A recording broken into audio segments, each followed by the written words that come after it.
everybody. I just wanted to stop back and talk a little bit more about 2012, and because I'm getting a lot of mail about, is this the end? Is this the end of the world? What is this? And so I wanted to bring up some other popular theories that you may not have heard of before, Terence Mckenna being one of them, Calleman another, explaining what may be occurring at the end of the shift. Yes, the poles are shifting. Doesn't mean that they're going to shift so dramatically that it ruins our world as we know it. Okay, so let's go on the Terence Mckenna theory for that. As you know, I mentioned I got the pleasure of being with Terence Mckenna and getting to know him and hearing him lecture in the rainforest.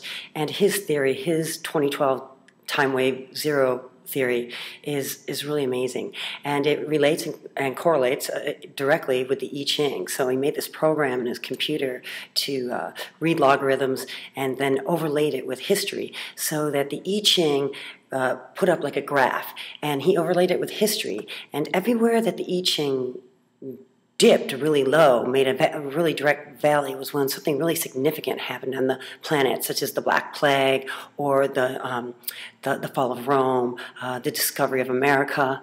Hopefully that doesn't go along with the other two. And they didn't necessarily mean bad things. And with that, let me talk about novelty. He would talk about novelty, meaning when things completely change, the way we think and how we move ahead is directly altered. And so let's get to what he said at the end of 2012.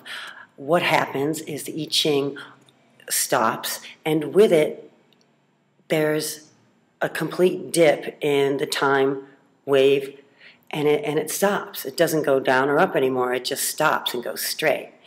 So does this correlate with the end of the world materially, like planet Earth blowing up?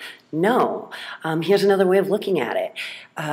Terence Mckenna said that he thought that there was a strong possibility that we could invent time travel on or near the 2012 mark, and therefore the whole space-time continuum would cease to be linear, would go into something much broader, more round, immortal. So time then would cease to exist as we know it in a linear form.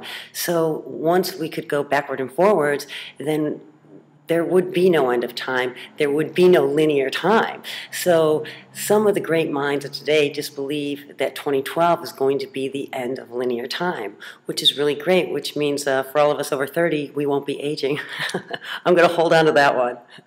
And here's the other person I wanted to point you toward, because it's very interesting, Calleman. And he worked with the core of the Earth and the belief principle that the core of the Earth is made out of crystals, and that each time period that's been significant in our human development has coexisted with a change of these crystals in the center of the Earth. And that in 2012, we're not looking at the end of the world, we're looking at the end of the world as we know it, because we're going to be so conscious that we won't be interacting with each other the same way, and our world will not be the same.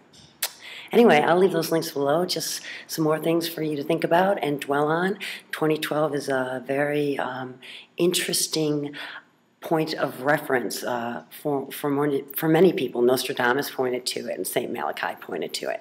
But I just wanted to add at the end of this that one of the things Nostradamus said, that a reasonable person will listen to my prophecies and be warned and therefore make different choices.